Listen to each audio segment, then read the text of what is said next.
They expected her to scream. They expected her to beg on her knees. When David threw her out of the mansion she had helped him build brick by brick, everyone waited for the tears. But Sarah Jenkins didn't shed a single drop. She simply signed the papers, picked up her one battered suitcase, and walked into the rain. David laughed, thinking he had won. He thought she was nothing but a discarded stepping stone. But he was wrong. Dead wrong. Because exactly 30 days later, at the stroke of midnight, the doors to the most exclusive gala in New York swung open. And the woman on the arm of the city's most dangerous billionaire wasn't a stranger. It was the wife David thought he had destroyed. And she wasn't there to dance. She was there to hunt. The rain in Seattle that night was relentless. It battered the floor-to-ceiling windows of the penthouse at the generic Skyline Heights complex, a building that screamed new money. Inside, the air was colder than the storm outside. Sarah stood by the marble kitchen island, her hands rough from years of manual labor scrubbing floors, waiting tables, and typing up David's manuscripts until 4:00 a.m. rested flat on the cold stone. Across from her stood David Thorne. He looked impeccable in a tailored navy suit, the kind Sarah had saved for 3 years to buy him for his first big interview. Now he wore it like armor against her. "It's not working, Sarah," David said. He didn't even look at her. He was busy adjusting his cufflinks, checking his reflection in the darkened window. "We've grown apart. You have to see that." "Grown apart?" Sarah's voice was a whisper. It wasn't weak. It was just quiet. "David, I worked 3 shifts at the diner so you could finish your architecture degree. I sold my mother's ring so you could buy your buy-in for the firm. We didn't grow apart. You climbed up on my back and now you're standing on my head."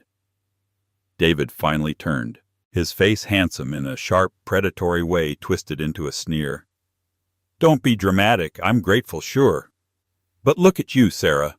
Look at this place." He gestured around the multi-million-dollar apartment. "I'm a senior partner at Thorne & Associates now. I have galas to attend, investors to charm, and you." He looked her up and down, grimacing at her faded cardigan and jeans. "You're still a waitress at heart. You don't fit the narrative anymore." He slid a manila envelope across the counter. The sound of paper sliding on marble was like a blade being sharpened.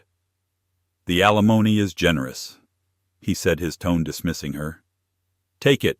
Sign the papers. Chloe is moving in tomorrow." The name hung in the air. Chloe. Chloe van der Hoven, the daughter of the city's biggest real estate mogul. She was 23, blonde, and had never worked a day in her life. Sarah had seen the text on David's phone weeks ago. She knew this was coming. David braced himself. He expected the hysterics. He expected Sarah to throw the vase of lilies on the table. He expected her to remind him of the nights he cried in her lap when he failed his exams, promising her the world if she just stuck by him. But Sarah did none of that. She reached into her purse, pulled out a cheap ballpoint pen, and flipped the document open. Scratch. Scratch. She signed her name. Sarah Jenkins, not Sarah Thorne. She had never legally changed it because David had said it was too much paperwork at the time. She closed the folder. "Keep the money," Sarah said. Her voice was steady, terrifyingly calm.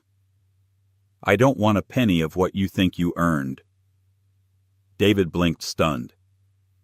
"You're refusing the settlement, Sarah. Don't be stupid. You have nowhere to go. You have nothing." Sarah picked up her small, worn suitcase near the door. She had packed it an hour before he even arrived. She walked to the door, her spine straight, her eyes dry. "I have my dignity, David," she said, opening the heavy oak door. "And I have my memory. You seem to have lost yours." "What is that supposed to mean?"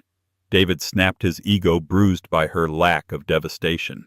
"It means," Sarah said, looking back one last time, "that you think you built this empire alone. You forgot who fixed your blueprints when the structural loads were wrong. You forgot who ghost-wrote your thesis. Enjoy the top, David. It's a long way down." She closed the door. David stared at the wood, a strange shiver running down his spine. But then his phone buzzed, a text from Chloe. "Is the trash taken out?" David smirked, the unease vanishing. "Yes," he muttered to the empty room. "The trash is gone." The Obsidian Ball was the event of the year. Held at the Grand Kensington Hotel in downtown Seattle, it was where deals were made, careers were launched, and social statuses were solidified. Tickets cost $10,000 a plate. David Thorne walked up the red carpet with Chloe van der Hoeven on his arm. Chloe was dazzling in a red sequined dress that cost more than Sarah used to make in a year. Cameras flashed.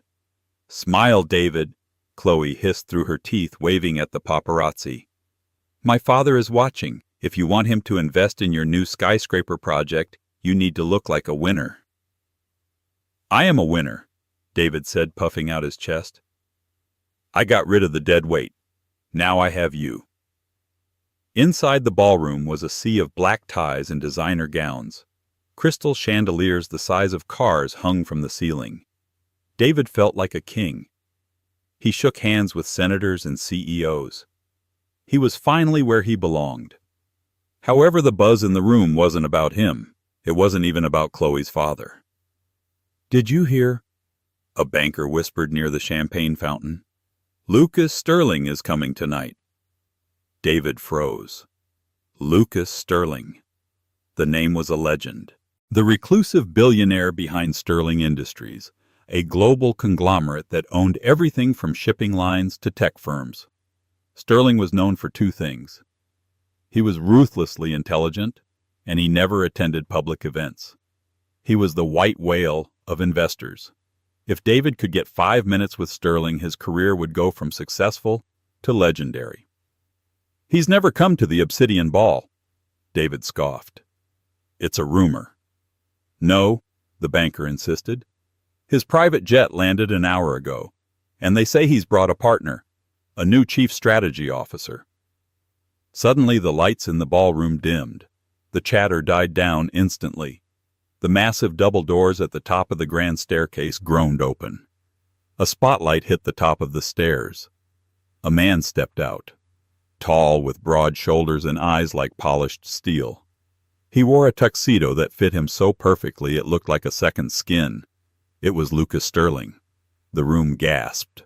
But then Sterling turned slightly and offered his arm to someone in the shadows behind him. A woman stepped into the light. The silence in the room became heavy, suffocating. She wore a dress of midnight blue velvet, cut dangerously low in the back, shimmering as if it were made of the night sky itself. Diamonds, real heavy, flawless diamonds, glittered at her throat and ears. Her hair, usually tied back in a messy bun, cascaded down her back in luxurious waves. Her makeup was sharp, accentuating eyes that scanned the room with the precision of a hawk. David dropped his champagne glass. It shattered on the floor, the sound echoing in the silence. Chloe frowned, looking at the mess. "David, what is wrong with you?" David couldn't speak. He was paralyzed. He looked at the woman on the arm of the most powerful man in the world. It was Sarah. But it wasn't the Sarah who smelled like bleach and onions. It wasn't the Sarah who wore threadbare cardigans. This woman radiated power. She held her head high, her hand resting lightly, comfortably on Lucas Sterling's arm. That's impossible," David stammered, his face draining of color. Lucas and Sarah began to descend the stairs. Every eye followed them. They moved with a synchronized grace like predators entering a clearing. As they reached the bottom of the stairs, the crowd parted like the Red Sea. They walked straight toward the center of the room, straight toward where David and Chloe were standing. David's heart hammered against his ribs. "She's here to make a scene," he thought. "She's going to beg. She used her looks to snag a rich guy, and now she's going to rub it in my face." He straightened his tie, trying to regain his composure. He decided to strike first. If he could humiliate her before she spoke, he could control the narrative. As Sarah and Lucas passed, David stepped forward, blocking their path. "Well, well," David said, his voice loud enough for the surrounding crowd to hear. He put on a mocking smile. "I didn't know the waitstaff was allowed to dress up tonight, Sarah." Who did you have to sleep with to rent those diamonds? The crowd gasped. Chloe snickered behind her hand. Lucas Sterling stopped. The air around him seemed to drop 10 degrees. He looked at David with the kind of disinterest a lion has for a buzzing fly. But Sarah didn't flinch. She didn't look at Lucas for help. She stepped forward, her heels clicking sharply on the floor. She stood toe-to-toe with David, smelling of expensive jasmine and cold vengeance. "Hello, David," she said. Her voice was smooth-cultured, devoid of the exhaustion he was used to. "It's funny you mention renting." She reached into her clutch and pulled out a sleek black business card. She didn't hand it to him. She tucked it into the breast pocket of his expensive suit, patting his chest patronizingly. "I'm not here as a +1. Sarah said, her voice projecting clearly across the silent room. "I'm here as the new majority shareholder of the architectural firm you work for. Sterling Industries just acquired Thorne and Associates this morning." David's knees buckled. "What?" Sarah leaned in close, her lips brushing his ear, but her eyes locked on Chloe. "That's right, David. I'm not your ex-wife anymore. I'm your boss, and we have a lot of performance reviews to go through." She pulled back, gave him a chilling smile, and turned to Lucas. "Shall we, Mr. Sterling? I believe there are people here actually worth our time." Lucas smirked, a rare expression that terrified everyone watching. "After you, Ms. Jenkins." They walked away, leaving David standing in the shattered glass of his champagne as the whispers of the elite began to rise around him like a tidal wave. To understand how Sarah stood at the top of those stairs in diamonds, we have to go back to the moment the door clicked shut on David's apartment. 30 days ago. 11:45 p.m. Sarah dragged her suitcase through the rain. She didn't have money for a hotel.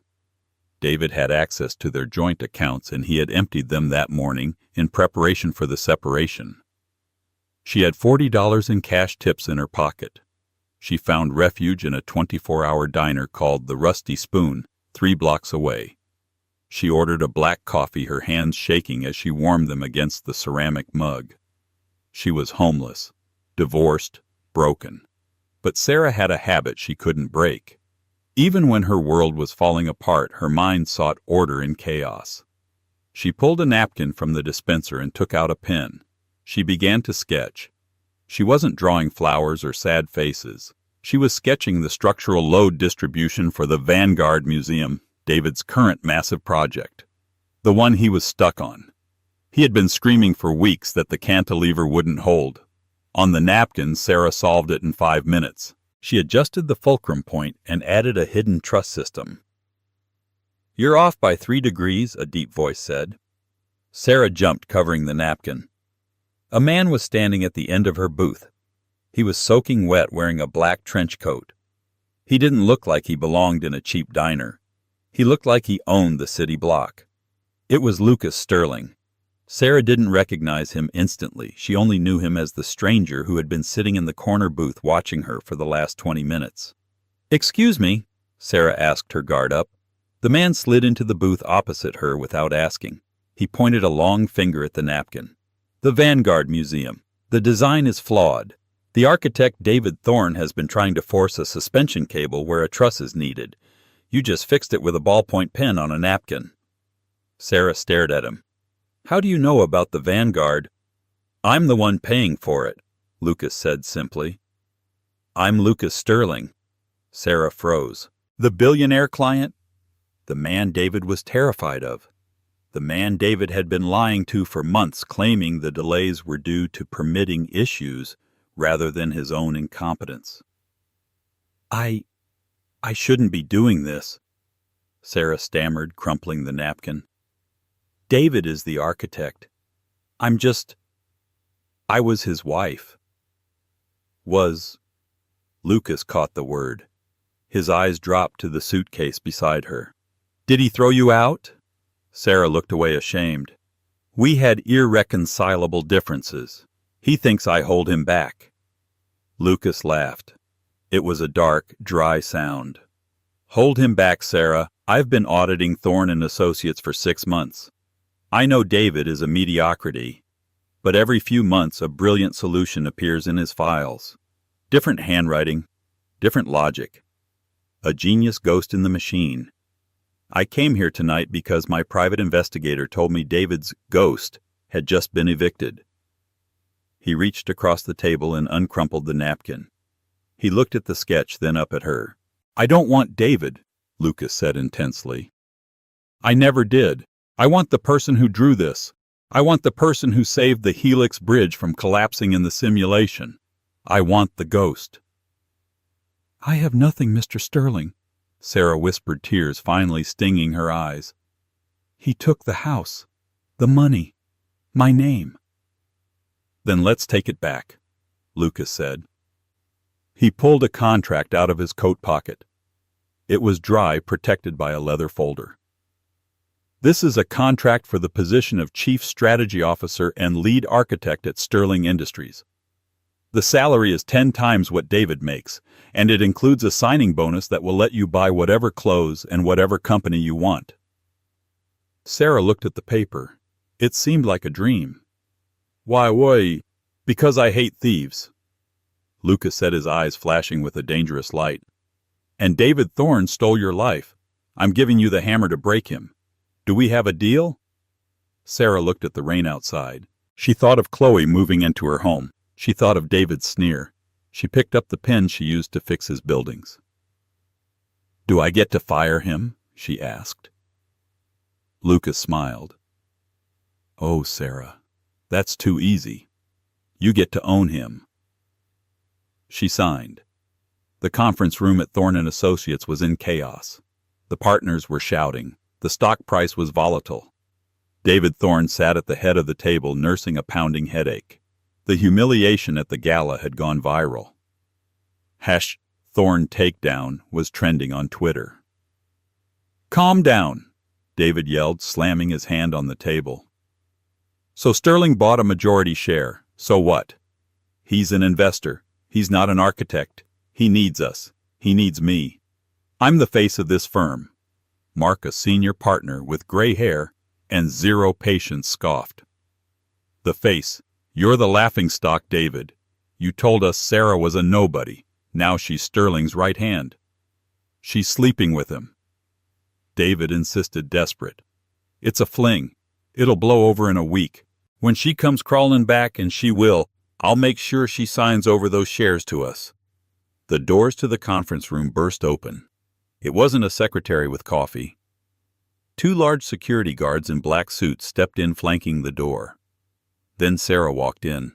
She wore a white power suit that was tailored to perfection, contrasting sharply with the gloom of the room. She carried nothing but a tablet. She didn't look at the partners. She walked straight to the head of the table where David was sitting. David stood up, trying to use his height to intimidate her. Sarah, you can't just barge in here. This is a partners meeting. Get out before I call the police. Sarah didn't blink. She looked at the chair he was sitting in. You're in my seat, David. Your seat? David laughed, looking around the room for support. You think because you wore a fancy dress you run this place, I built this company? Sarah tapped her tablet. The large screen on the wall behind David flickered to life. It displayed a legal document. The acquisition deed. Actually, Sarah said, her voice calm and authoritative, Sterling Industries now owns 51% of Thorne & Associates. As the appointed representative of the majority shareholder, I am the acting CEO, effective immediately.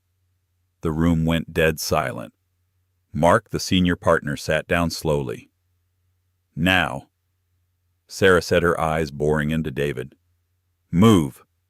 David's face turned purple. He looked at Mark. He looked at the other partners. Everyone looked away. They knew where the power lay now. Humiliated, David grabbed his notebook and shuffled to an empty chair at the far end of the table, the spot usually reserved for interns. Sarah sat down at the head of the table. She swiveled the chair, looking comfortable, powerful. Let's get to business, she said. I've spent the weekend reviewing the accounts. It seems there are some discrepancies. She swiped her tablet. The screen changed. It showed a series of wire transfers.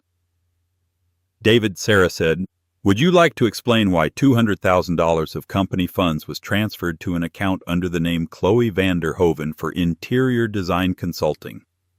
The partners gasped. What? Mark shouted. David, you told us that money was for the structural steel permits. She consulted, David stammered, sweating profusely. She has an eye for color. She's a college dropout who thinks beige is a personality trait. Sarah deadpanned. That is embezzlement, David. You can't prove that, David shrieked. I can, Sarah said, because I also recovered the emails where you told her, and I quote, "Don't worry, babe, the old partners are too stupid to notice I'm draining the permit fund." Mark stood up, his face red with rage. You son of a...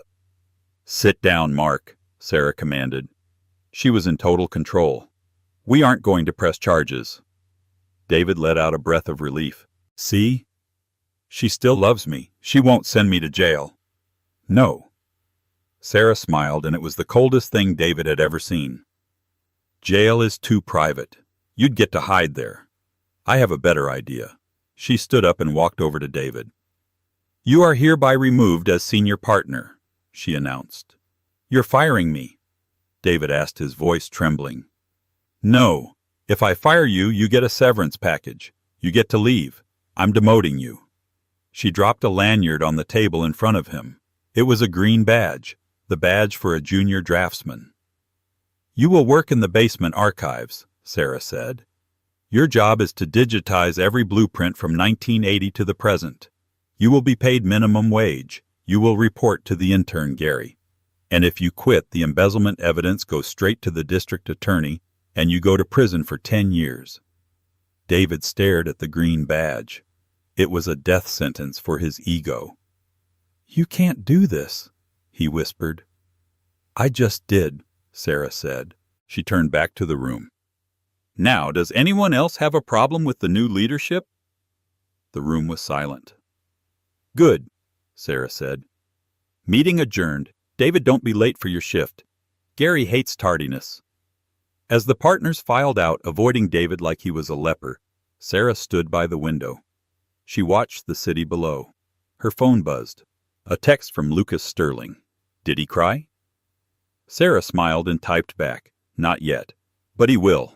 But as she put her phone away, the door opened again. It wasn't David leaving.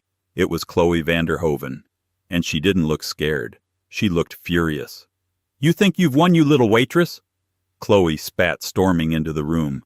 My father is the biggest developer in this city. He's coming for you. And he plays dirty. Sarah turned slowly. I'm counting on it, Chloe. Tell Daddy I said hello. The honeymoon phase of Sarah's takeover was over. The reality of war had set in. Sarah sat in the corner office that used to be David's. It looked different now. The ego-boosting portraits of David were gone, replaced by architectural schematics and models. She was working 18-hour days to fix the mess David had left behind. Her biggest challenge was the Vanguard Museum. It was the crown jewel of the firm's portfolio, and under Sarah's new design, it was finally stable. The concrete was pouring, the steel was rising, and the press was calling her the Cinderella architect. But the wolves were circling. On a rainy Tuesday, the intercom buzzed. Ms. Jenkins, Marcus Vanderhoven is here to see you. He says it's urgent. Sarah stiffened. Chloe's father. The shark of Seattle real estate. Send him in. Marcus Vanderhoven was a large man who took up too much space. He didn't walk. He marched. He threw a heavy file onto Sarah's desk. You're making a mistake, little girl, Marcus rumbled. His voice sounded like gravel in a mixer. You embarrassed my daughter. You embarrassed me. I simply exposed theft, Mr. Vanderhoven, Sarah said, not looking up from her blueprints. If your daughter didn't want to be embarrassed, she shouldn't have accepted stolen money. Marcus leaned over the desk, his face turning an ugly shade of red. You think having Lucas Sterling's backing makes you untouchable? Lucas is a businessman. He cuts losses. And you are about to become a very big loss. Is that a threat? It's a forecast, Marcus sneered. Enjoy the view while it lasts. Construction is a dangerous business. Accidents happen. He turned and left. Sarah felt a cold knot in her stomach. She immediately picked up the phone to call the site foreman at the Vanguard. "Tony? It's Sarah. Triple-check the safety protocols today. I have a bad feeling." "Don't worry, boss," Tony said. "We're solid. The main support beam goes up at 2:00 p.m. It'll be picture perfect." 2:00 p.m., the Vanguard Museum construction site. Sarah stood on the observation deck wearing a white hard hat. Lucas stood beside her. He had flown in from Tokyo just to see the beam placement. "You seem tense." Lucas noted his eyes scanning the site. "Marcus van der Hoven paid me a visit," Sarah admitted. "He practically promised something would go wrong." "Marcus is a bully," Lucas said, his voice calm. "But he's not stupid. He won't try anything in broad daylight." Below them, the massive crane hoisted the multi-ton steel beam. It was the spine of the museum. If this fit, the building was structurally sound. The beam lowered. The workers guided it into place. Suddenly, a loud crack echoed through the site. It sounded like a gunshot. Then came the screeching of metal. One of the secondary support cables on the crane snapped. The beam swung violently to the left, smashing into the newly poured concrete wall. The scaffolding where 3 workers were standing shuddered and began to collapse. "Look out!" Sarah screamed, gripping the railing. The beam swung back wildly out of control. It smashed into the main pillar, the one Sarah had redesigned. The pillar crumbled. Not just cracked. Crumbled. It turned to dust and rubble instantly, as if it were made of chalk, not reinforced concrete. The beam crashed to the ground, taking half the north wing with it. Dust billowed up, choking the air. Sirens began to wail immediately. Sarah stared in horror. The pillar shouldn't have crumbled. Even with the impact, the physics didn't make sense. "My design," she whispered. "It failed." Lucas grabbed her arm, pulling her back as the observation deck shook. "Sarah, we need to go. Now." But Sarah couldn't move. She saw the workers scrambling from the dust. She saw the news drone hovering overhead, capturing every second of the disaster. Within an hour, the headlines were already live. "Waitress turned architect causes catastrophe. Vanguard Museum collapses." And in the basement of Thorne & Associates, David Thorne watched the news on his phone. He smiled for the first time in weeks. "Told you," he whispered to the empty archives. "She's a fraud." The next morning, the board wanted Sarah's head. The stock price of Sterling Industries had dipped, a rare occurrence. The media was eating Sarah alive.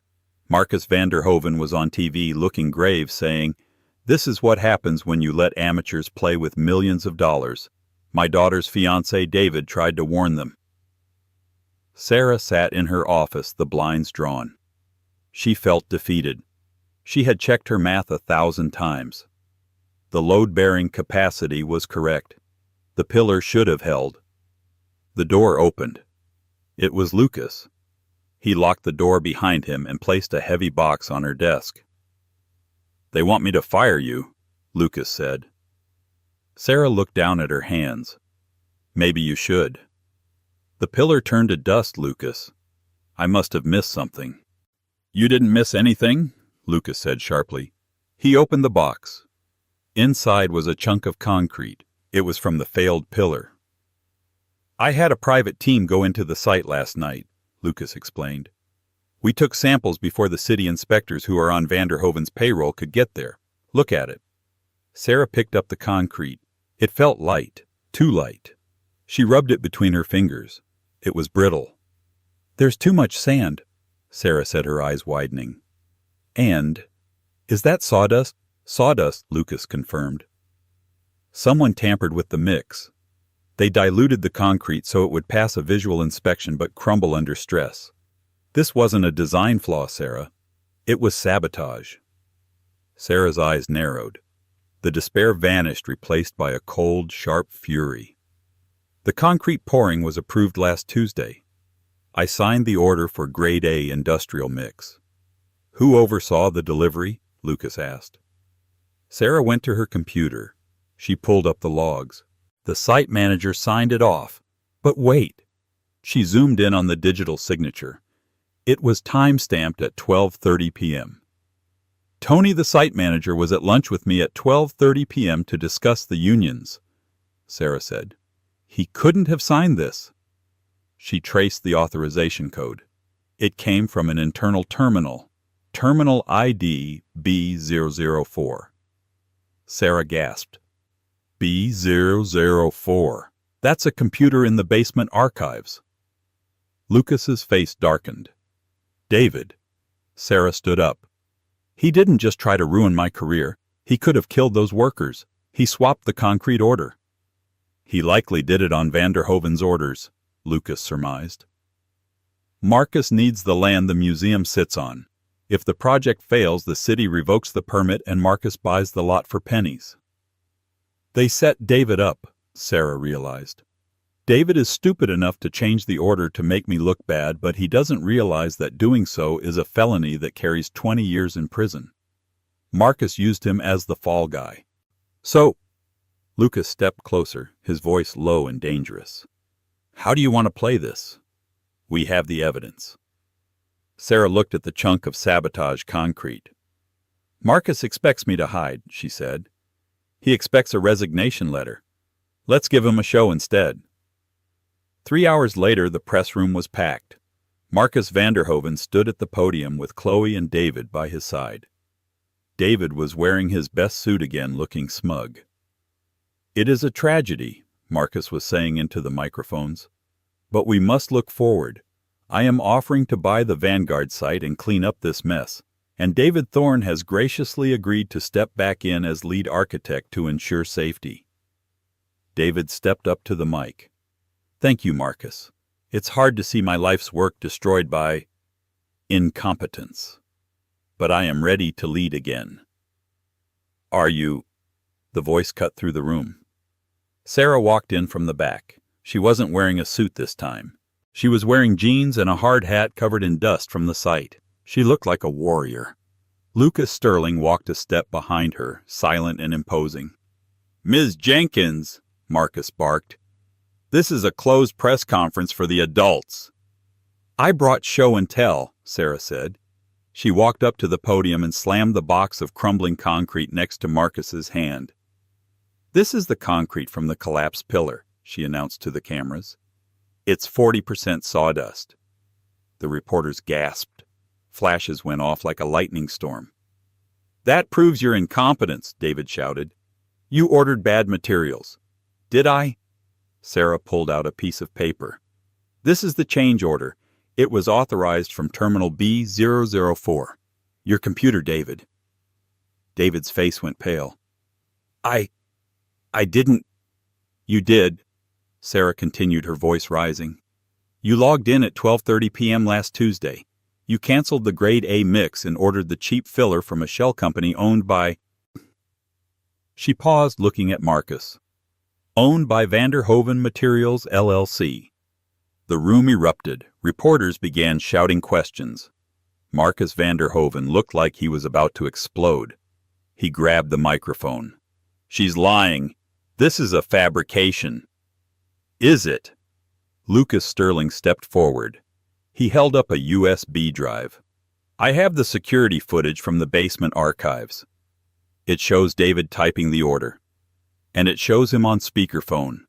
With you, Marcus. Lucas played the audio into the microphone. The room went silent. David's voice. Are you sure this will just cause a crack? I don't want the whole building down. Marcus's voice. Just do it, you idiot. The girl needs to fail. Swap the order. I'll take care of the rest. The recording ended. David looked at Marcus, horrified. You said it would just be a crack. You said no one would get hurt. Shut up, Marcus roared, shoving David. It's over, Sarah said calmly. The police are waiting outside, for both of you, Chloe screamed. David slumped to the floor, sobbing. Marcus Vanderhoven tried to run out the back exit, but 2 police officers blocked his path. Sarah watched as her ex-husband was handcuffed. As he was dragged away, he looked at her one last time. There was no arrogance left, only regret. "Sarah," he mouthed. "Help me." Sarah looked at him, her expression unreadable. She didn't look away, but she didn't step forward. She simply stood her ground, the architect of her own destiny. Lucas placed a hand on the small of her back. "You did it." "Not yet," Sarah said, watching the police cars flash outside. "David was the pawn. Marcus was the knight. But I still have a company to rebuild." She turned to the cameras, squared her shoulders, and spoke. "The Vanguard Museum will be built," she declared. "And it will be built right, because I'm not going anywhere." The gavel hit the wood with a sound that seemed to shatter David Thorne's life into irreparable shards. "Mr. Thorne," the judge had said, looking down from the bench with utter disdain, "for the crime of corporate sabotage, reckless endangerment, and fraud, you are sentenced to 5 years in a federal correctional facility. You are also permanently stripped of your architectural license." Sarah didn't stay to see them cuff him. She didn't stay to see Chloe Vanderhoven weeping fake tears for the cameras outside the courthouse, claiming she was just a victim of love. Sarah simply turned her heel and walked out of the courtroom, her face hidden behind dark sunglasses flanked by Sterling Industries security. Now, 3 days later, the silence in the penthouse office of the newly rebranded SNL Global was deafening. It was midnight. Sarah Jenkins sat in the chair that used to belong to David. The office looked like a battlefield after the smoke had cleared. Boxes were stacked in the corners, David's awards, his fake accolades, his ego, all packed away to be incinerated. The massive gold letters spelling Thorne had been pried off the lobby wall downstairs, leaving ghost-like scars in the plaster that the painters were covering up. Sarah swiveled the chair toward the floor-to-ceiling window. The Seattle rain was falling again, just as it had been 35 days ago when she stood on the street with a suitcase. She had won. It was a total, absolute victory.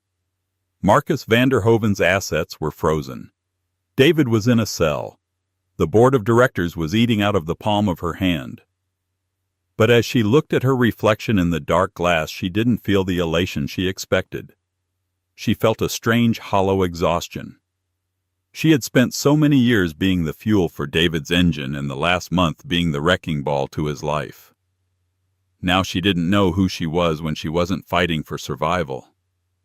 The heavy oak door creaked open. Sarah didn't turn around. "I told the cleaning crew to skip this floor tonight." "I'm not the cleaning crew." The voice was low, rich, and instantly calmed the storm in her chest. Lucas Sterling. He walked into the room, the dim light catching the sharp angles of his face. He was holding a bottle of amber liquid, a vintage whiskey that probably cost more than David's car, and 2 heavy crystal glasses. He didn't ask permission. He simply walked to the desk, poured 2 fingers into each glass, and slid one across the mahogany surface toward her. "To the victor," Lucas said quietly. Sarah turned the chair. She looked at the glass, then up at him. He was impeccable as always, but his tie was loosened, the top button of his shirt undone. It was the most unbuttoned she had ever seen him. "It feels less like a victory and more like a demolition," Sarah admitted, picking up the glass. "I brought the house down, Lucas, but now I'm standing in the rubble." "That is the nature of architecture, Sarah," Lucas replied, leaning against the edge of the desk, invading her personal space in a way that felt protective rather than aggressive. "Before you can build a skyscraper, you have to excavate the dirt. You have to clear the rot. You've done the hard part." Sarah took a sip of the whiskey. It burned, grounding her. She looked at Lucas, really looked at him, this billionaire enigma who had descended from the sky to save her. Why me? The question hung in the air, heavy and inevitable. Lucas swirled his drink, watching the liquid catch the light. "We've been over this. You're a genius, Sarah. You fixed the Vanguard on a napkin." "No," Sarah said, her voice firm. She stood up, matching his height. "That's the business answer. I want the truth. You didn't just hire an architect. You declared war for me. You spent millions acquiring a failing firm just to give me the weapon to kill David. You put your own reputation on the line when the pillar collapsed." That isn't business, Lucas. That's personal. She stepped closer, her eyes searching his. I was a waitress. I was a nobody. Why did the great Lucas Sterling care if I lived or died? Lucas went silent. He set his glass down on the desk with a deliberate clink. He looked at her, and the mask of the cold corporate raider slipped. Beneath it was something intense, something burning that had been contained for a very long time. He turned and walked toward a large gray filing cabinet in the corner, one of the few pieces of furniture Sarah hadn't thrown out yet. It was locked. David was a thief, Lucas said, his back to her. But he was also a hoarder. He kept everything he stole because he couldn't replicate it. Lucas pulled a small key from his pocket where he got it. Sarah didn't know and unlocked the bottom drawer. He pulled out a large black portfolio case. It was covered in dust. Sarah's breath hitched. That's my college portfolio. Yes, Lucas said. He carried it over and laid it on the desk. University of Washington Senior Thesis Review. 12 years ago. He opened the case. Inside were the hand-drawn schematics of the Helix Tower, a design based on the double helix structure of DNA, creating a spiraling organic building that generated its own energy. It was beautiful. It was revolutionary. I was there, Lucas said softly. Sarah blinked. What? I was a guest judge that day, Lucas revealed.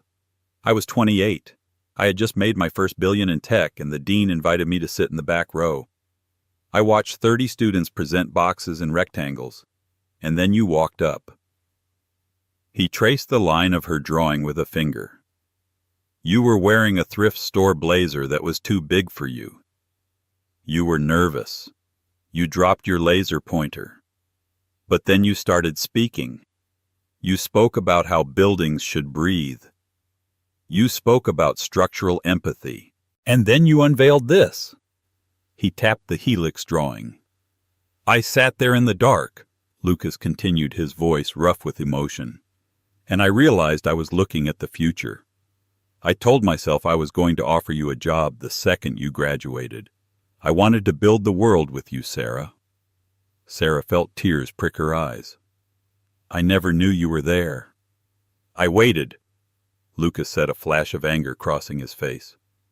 But 3 months later I saw this design on the cover of Architectural Digest. But your name wasn't on it. David Thorne's name was on it. Sarah looked down at the drawing, the memory washing over her. He told me we were partners. He said the industry wouldn't respect a woman straight out of school. He said he would pave the way for us. He lied, Lucas spat. I investigated him. I found out he had married you. And then you vanished. The brilliant girl from the auditorium disappeared into his shadow. I watched his firm for a decade, Sarah. Every time a brilliant design came out of Thorne Associates, I knew it was you. And every time a disaster happened, I knew it was him. So you watched me, Sarah whispered, for 12 years. I waited for you to leave him, Lucas corrected firmly. I couldn't save you if you didn't want to be saved. I couldn't intervene in a marriage. So I watched. I waited for the spark to return. And then 6 weeks ago, my private investigator told me David had filed for divorce. He told me he had kicked you out. Lucas stepped around the desk, closing the distance between them. He reached out his hand, cupping her cheek, his thumb brushing away a tear she didn't know had fallen. I was in my car across the street when you walked out into the rain with that suitcase. I wanted to kill him right then. But I knew you didn't need a savior, Sarah. You needed a sword. So I went to the diner. I waited for you to pick up a pen.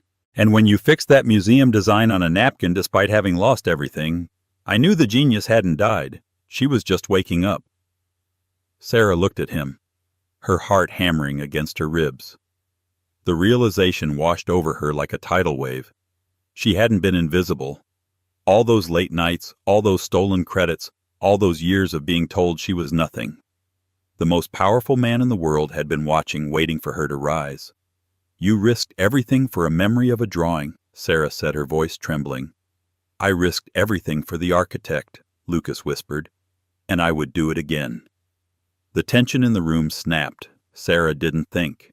She acted. She grabbed the lapels of his jacket and pulled him down. Lucas met her halfway.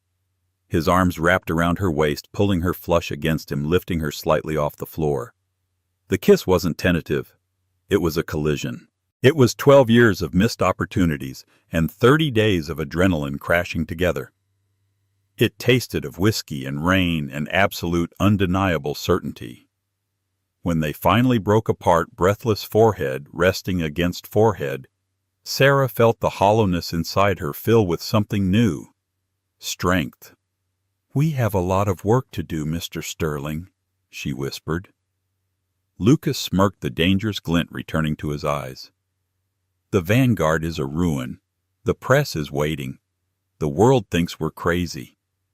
Sarah pulled back, smoothing her hair, her eyes landing on the Helix Tower drawing. "Let them think what they want," she said, her voice turning steel hard. "We aren't building the Vanguard anymore. We're building the Helix." The flashbulbs were blinding. The opening of the Jenkins Sterling Museum of Modern Art was the kind of event that stopped the world. It wasn't just a building. It was a miracle. Rising from the ashes of the old site, the structure twisted into the sky like a strand of silver DNA. It spiraled upward, defying gravity, the glass panels reflecting the Seattle skyline, so that the building seemed to disappear into the clouds. It was the exact design Sarah had drawn for her thesis, fully realized, fully engineered, and fully hers. Sarah stood on the VIP terrace overlooking the sea of admirers below. She wore a gown of liquid silver that hugged her form, a statement of elegance and power. Around her neck sat a necklace of raw, uncut diamonds, wild and unbreakable. She was the CEO of JS Global now. Her net worth was in the billions. Her name was in textbooks. "They're calling it the Eighth Wonder," a deep voice said behind her. Sarah smiled and turned. Lucas stood there. He had aged beautifully, the gray at his temples giving him the look of a distinguished king. He held 2 glasses of champagne. "They can call it whatever they want," Sarah said, taking the glass. "I just call it finished." "It's never finished, Sarah," Lucas said, stepping beside her, his hand resting possessively on the small of her back. "We have the Tokyo project next week, and the orbital station designs for NASA." Sarah laughed, a free, joyous sound. "You never let me rest." "I promised I wouldn't let you waste your potential," he reminded her. He glanced down at her left hand. A massive emerald ring glittered on her finger. They had been married for 4 years. It was a marriage of equals, fire and steel. They argued over blueprints, they debated physics over breakfast, and they ruled the design world with an iron grip. "Speaking of waste," Lucas said, his tone shifting slightly, "I got an update on our old friend." Sarah took a sip of champagne, the bubbles dancing on her tongue. "David? He was released last week. Good behavior." "I assume he's not working in architecture," Sarah said dryly. "Hardly. No firm would touch him. He's in Ohio. He's an assistant manager at a discount flooring warehouse. He spends his days arguing with customers about laminate pricing." Sarah looked out at the city. She tried to summon the anger she used to feel. She tried to remember the pain of the rain, the humiliation of the gala. But it was like trying to recall a dream. It was distant, fading. David Thorne was no longer a monster. He was just a footnote in her biography. "He tried to reach out," Lucas added. "He sent a letter to the firm, asking for a reference." Sarah raised an eyebrow. The audacity was almost impressive. "What did you do with it?" she asked. "I burned it," Lucas said simply. "But I thought you might want to send a reply." Sarah set her champagne glass on the marble railing. She looked at the Helix Tower, her masterpiece spiraling up toward the stars. She thought about the man in Ohio selling cheap floors, forever looking up at the sky she now owned. "No letter," Sarah decided. "Send him a postcard." "A postcard?" Lucas asked, amused.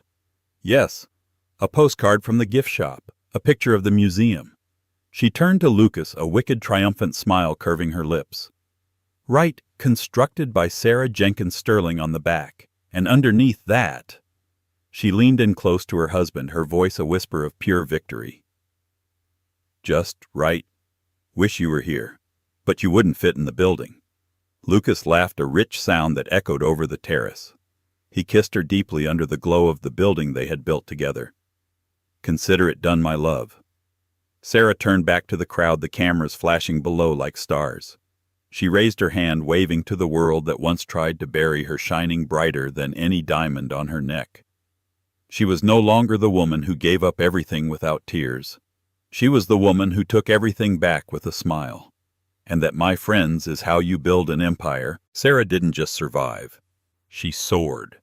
From a heartbroken waitress in the rain to the queen of the skyline, she proved that the best revenge isn't just success, it's erasing the people who doubted you. David is stuck selling laminate floors in Ohio while Sarah is building the future with the love of her life. If you love this story of karma, romance, and absolute power, please smash that like button. Let's try to get this video to 10,000 likes. I know we can do it. And tell me in the comments, do you think Sarah should have sent the letter, or was the postcard the perfect final burn? I read every single comment. Don't forget to subscribe and hit the bell icon so you never miss a story. We have a new tale coming next week about a nanny who inherits a kingdom. You won't want to miss it. Thanks for watching, and remember, never let anyone steal your blueprint.